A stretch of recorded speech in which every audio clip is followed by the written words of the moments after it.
애청자 여러분 안녕하십니까. 지난 시간에 이어서 오늘은 또 요엘서 1장 강해 13번째 시간을 갖습니다. 너를 고난의 풀무에서 택하였노라. 지난번에 이어서 말씀을 드리겠습니다. 애청자 여러분, 근로자 여러분, 구독자 여러분 진심으로 감사드립니다.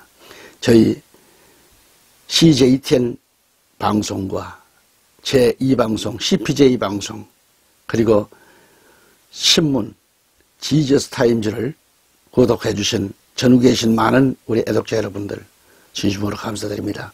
오늘도 이 말씀을 통하여 많은 은혜와 주의 축복 속에 영혼의 등불이 켜지기를 간절히 기원합니다. 지난 시간에 이어서 계속 이어지기 때문에 설명은 생략합니다. 요엘서 1장 7절로 12절까지 이 말씀을 지금 펼쳐 놓으시기 바랍니다. 요나서를 가서 보면요, 느네 성의 백성들이 굵은 베옷을 입고 결국은 회개하는 일이 벌어지죠. 회개한 결과 심판의 자리에서 죽을 수밖에 없는, 멸망받을 수밖에 없는 자리에서 살아남게 되었습니다. 여기에 굵은 배는 죄를 회개한다는 것을 가리키죠. 다시 말하면 굵은 배로 동이고 애곡함과 같은 상태가 온다는 겁니다. 지난번에도 말씀드렸습니다만 너무너무 애통하는 것, 애곡하는 것, 그토록 사랑하는 자가 죽었을 때 그 아픔, 그런 애통함이 옵니다. 그래서 여기 굵은 배는 죄를 회개한다는 것을 가리키고 굵은 배로 동이고 애곡함과 같이 같은 상태로 온다. 그러므로 앞으로 당할 고통과 슬픔이 그런 약혼한 남편을 위하여 참으로 사랑의 결실이, 사랑의 홈이 이루어지기 전에 그 약혼자가 죽었으니 절망적인 상태고 희망이 끊어진 가련한 신부의 모습으로 본문은 표현하고 있습니다. 오늘 본문에서 밝히고 있듯이 이스라엘 백성들아 너희는 깨달아 알지어다. 교회 생활하는 모든 성도들이여 이것을 깨달아 알지어다. 그런 말씀이 되겠습니다. 예레미야 4장 8절에 이를 인하여 너희는 굵은 배를 두르고 애곡하라. 대저 여호와의 맹렬한 노가 아직 너희에게 돌이키지 아니하였음이라고 했습니다. 예레미야 선지자는 말합니다. 여러분, 우리는 굵은 베옷을 입고 통곡하자고 했습니다. 이제 조금 있으면 여호와의 노가 올 것이다. 하나님의 무서운 노가 올 것이다. 이 일을 아직 진행하지 않았다. 그러므로 우리는 그 노가 지나갈 때까지 깨어서 근신하고 회개하고 죄를 멀리하자고 그랬습니다.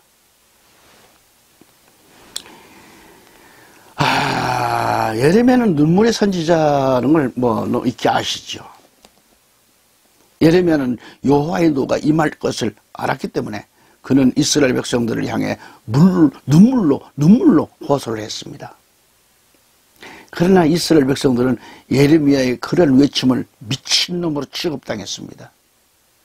그래서 그 누구도 예레미야의 외침을 들어주질 않았어요.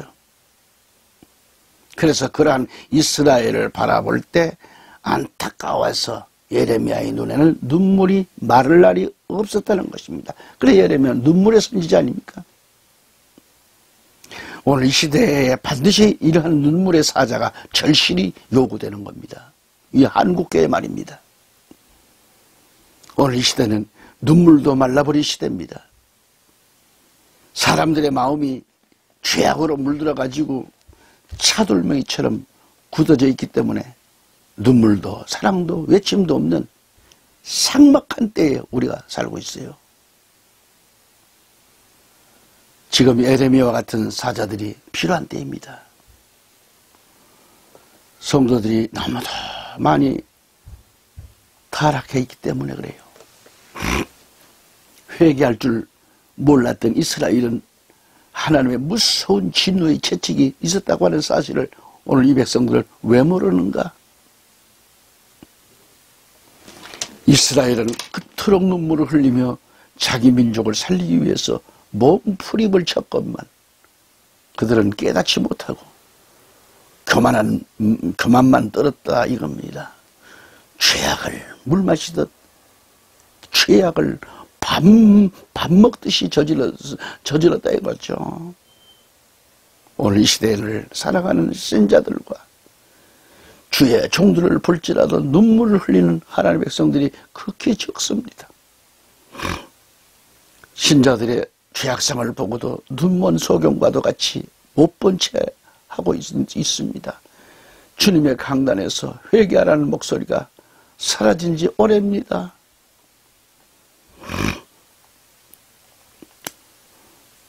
우리 작은 딸이 지금 애가 셋인데 큰아이가 사명이 커요. 애 동생들 둘이 말썽을 지기면 큰애가 벌을 받습니다. 그러니까 하는 말이 아빠는 나를 미워하신다고.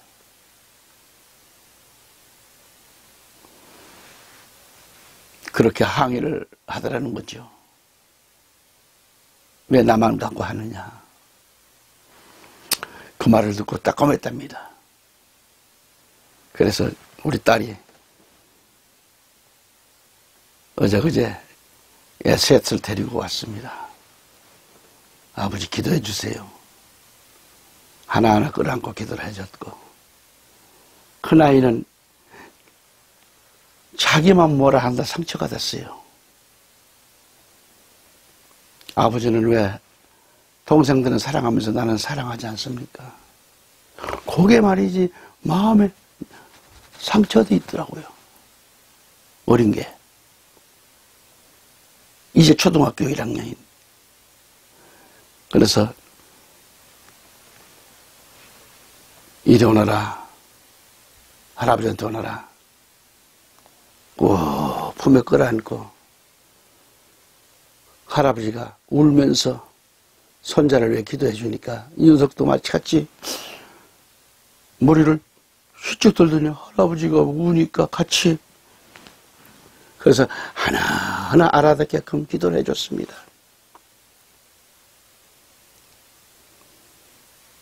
너는 착하다. 동생들이 있으니까 네가 짐이 됐던 거다. 그냥 동생들을 사랑해라. 할아버지는 너를 많이 사랑한단다.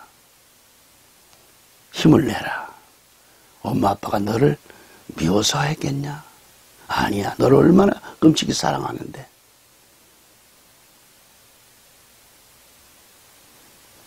그러면서 손자를 끌어안고 그렇게 눈물이 나서 제가 막 눈물이 나도 기도를 해준 손자도 울면서. 그래서 갈 때에 손자를 보고 할아버지 오늘 기도한 것 알지? 할아버지 알았어요. 가서는 할아버지 저희 잘 도착했습니다. 뭐냐? 우리 성윤이는 내게 귀한 손자야. 알았습니다. 이 애가 부모는 자기 낳아준 부모는 때로는 기도를 잊어먹는데 이때요. 얘는 끊임없이 저녁에 잘 때는 두 손 모으고 코로나19를 없이 해달라고도 기도 안 되니까 어린애가 매일같이 외할아버지 나이까지 내게까지 전부 나를 위해 기도해주고 있는 거예요. 이 어린아이가. 그래서 지 동생도 손 모으고 예수님의 이름으로 기도를 같이 따라합니다. 왜냐면 우리 아이들이, 저는 딸만 둘인데 얘들을 기를 때에 손찌검하면 해초리 한번 저는 안 들었어요. 잘못이 보일 때는 꼭 강대상 앞에서 끌어안고 내가 기도를 해줬기 때문에, 그 잘못이 뭔지를 얘기를 해주면서 기도를 했기 때문에 아이들이 그게 참된 교육이 된 겁니다. 매가 아닌 끌어안고 사랑으로 기도해 준 것, 그리고 그 기도 속에서 내용을 말해 주니까.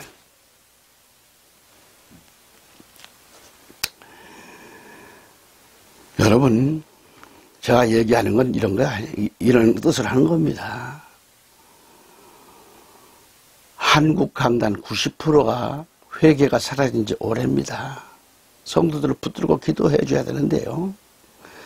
신앙인들이 오늘날 신앙생활이 형편없이 변질되었음에도 불구하고 하나님의 말씀에 채찍을 들어 외치는 정도는 어디 있는가?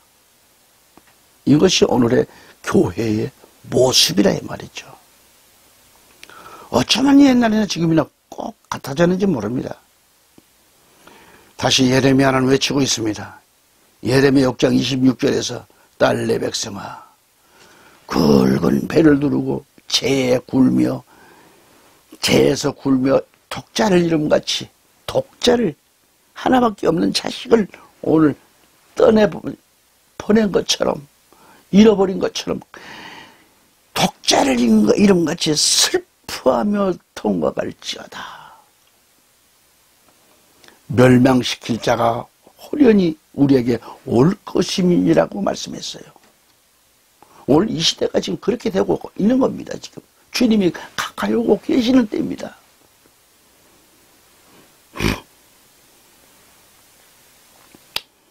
사랑하는 딸아, 그리고 내 백성들아, 너는 굵은 배를 두르고 재에서 굴라라는 겁니다. 아버지가 죽었다든지 왕에게 잘못을 저질렀을 때 죄를 뒤집어 쓰고 회개했음을 보았습니다. 예레미야는 하나님의 그 진노의 날이 이르기 전에 미리 그렇게 하라는 겁니다. 하지만 그 방법에 있어서 독자를 잃은 부모의 마음처럼 슬퍼하면서 통곡하라는 얘기입니다. 이스라엘을 멸망시킬 자가 호련히 다가오고 있다면서 예레미야 6장 26절에서 다시 경고를 하고 있습니다. 이해를 돕기 위해서 자 그러면 다 같이 이사야 22장 12절 14절 한번 찾아보겠습니다. 그 날에 주 만군의 여호와께서 명하사 통곡하며 애호하며 머리털을 뜯으며 굵은 배를 따라 뛰라 하셨거늘 너희가 기뻐하며 즐거워하여 소를 잡고 양을 죽여 고기를 먹고 포도주를 마시면서 내일 죽으리니 먹고 마시자 하도다. 만군의 여호와께서 친히 내 귀에 들려 가라사대 진실로 이 죄악은 너희 죽기까지 속하지 못하리라 하셨느니라. 주 만군의 여호와의 말씀이니라. 아멘. 여기서 주님은 그날에 하셨습니다. 그날에. 그래서 그날 이는 주 만군의 여호와께서 명하신다는 말씀입니다. 주께서 명하시는데 어떻게 명하셨는지요? 너희는 통곡하며 애호하며 머리털을 뜯으며 굵은 배를 띠라 하셨거늘 그랬어요. 그러나 13절에서 이스라엘 백성들이 통곡은커녕 애호하기는커녕 어떻게 했죠? 하나님 앞에 어떠한 태도를 보이고 있는가? 13절을 읽어보면 너희가 기뻐하며 즐거워하여 소를 잡고 양을 죽여 고기를 먹고 포도주를 마시면서 내일 죽으리니 먹고 마시자 이런 행위를 했습니다. 때가 임박함에도 불구하고 지금 한국교회가 정신 못 차리는 게 많지요. 우리 목사들 정신 못 차리는 게 많지요. 먹고 보자. 하나님이 설마 어떻게 하시겠냐? 먹고 먹자. 먹고 죽은 귀신 먹고 죽은 귀신이 때깔이 좋다던데 먹고 마시자. 마음껏 놀자. 소고기 양고기를 해놓고 술을 즐기는 자입니다. 하나님은 그들의 죄악상을 보시고 그래도 그들을 살려주시려고 말이죠. 기회를 주시기 위해서 그들의 죄를 생각하고 통곡하고 애호하며 머리털 뜯으며 회개할 것을 명하셨습니다. 하지만 이 백성들의 행위가 어떠했는가? 자신들의 죄가 너무도 커서 그 죄를 부끄러워하며 통곡하며 애호하며 머리털을 뜯기는커녕 오히려 기뻐하고 즐기며 마셨다는 것 아닌가요? 자, 이 방송을 듣고 계신 분들, 목회자, 혹시 이런 분 없나요? 이러한 사건이 오늘 이 시대를 살아가고 있는 신약교회도 다를 바가 없다는 얘기입니다. 주야, 게다가 그들은 포도주를 즐겼다고 했는데 이것은 무엇을 말하는가? 포도주는 진리의 말씀을 가리키고 양고기도 말씀을 가리킵니다. 또한 소는 사명자를 가리키고 있잖아요. 그러나 그들의 죄악sam은 소자와 양자와 고기를 즐기며 포도주를 즐기고 먹었건만 그들은 환란이 온다는 사실에 대해서는 전혀 대비하지를 못했다는 것을 가리키는 얘기입니다. 눈면 소경과도 같은 그들은 내일 죽어도 좋으니 포도주를 마시며 쾌락을 누리고 있었다는 것 아닌가. 다시 이사야 32장 9절로 12절까지 합동을 해봅니다. 너희 안일한 부녀들아,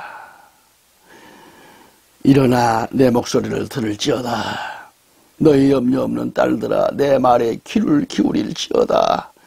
너희 염려 없는 여자들아, 1년 남짓이 지나면 너희가 당황하여 하리니 포도 수확이 없으며 열매 거두는 기한이 이르지 않을 것임이니라.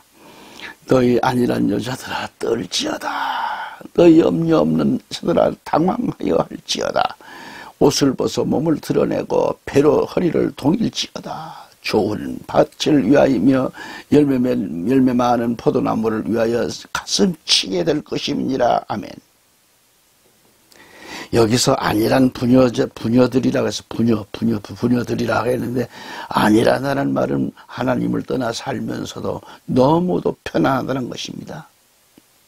1년 남짓 지나면 재앙이 지금 닥쳐온다고 경고하고 있음에도 불구하고 그들은 아무도 안일하다, 너무도 안일하다, 마치 부자가 양식을 많이 저장해 놓고 왔기 때문에 흉년이 와도 걱정 없다는 듯이 좋다는 것입니다. 여기서 부녀들은 바로 오늘 교회, 우리 교회들과 성도들, 그리고 주의 종들을 가리킵니다. 또한 안일한 부녀자들아, 즉 안일한 부녀자들 속에서 노란한 목자들, 농부들, 관리자들을 가리킵니다. 하나님께서는 그들을 부르시며 일어나 내 목소리를 들으라고 말씀하셨습니다.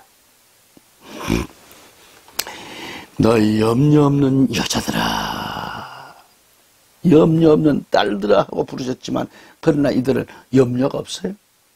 교회가 염려 없습니다. 그러나 안일한 교회, 염려 없는 교회가 문제였습니다. 사람들은 그러한 교회를 좋다고 말합니다. 안일 때고 염려가 없는 교회를 복된 교회라고 말합니다. 정말 그런가요? 우리가 볼 때는 무언가가 걱정스럽고 답답하고 무언가가 분명히 이루어져야 하겠는데 그렇게 쉽게 이루어지지 않는 겁니다. 그러므로 매달려서 기도를 많이 하게 된다고 하는 것이죠. 그러나 염려가 없는 교회, 염려가 없는 딸들아, 내 말에 귀를 기울일지어다. 너희 염려 없는 여자들아. 이는 무엇을 말하는가? 거룩한 교회와 커다란 교회와 여자들은 자녀들을 많이 낳을 수 있는 것처럼 기세가 당당하잖아요. 그러나 많은 신자들을 배출한 교회들아, 그리고 여기서 딸들은 적은 교회들을 말합니다. 그러니까 말세에는 교회가 크다고 좋은 것도 아니고 적다고 해서 축복받는 것도 아니고, 교회는 적지만 아니란 교회라면 마찬가지입니다. 큰 교회도 마찬가지입니다. 할렐루야. 전국에서, 해외에서 이 방송을 구독해 주시고 애청해 주신 성도 여러분, 교민 여러분, 선교사 여러분, 공직자 여러분, 코로나19로 많은 고통을 지니시며 일을 감당하는 의료진 여러분들, 간호사 여러분들, 자원봉사자 여러분, 공직자 여러분, 힘을 내십시오. 주님은 분명히 함께 하십니다. 진심으로 감사드립니다. 아직 구독과 좋아요를 안 누르신 분은 꼭 눌러주시기 바랍니다. 다음 시간 다시 뵙겠습니다. 할렐루야. 감사합니다.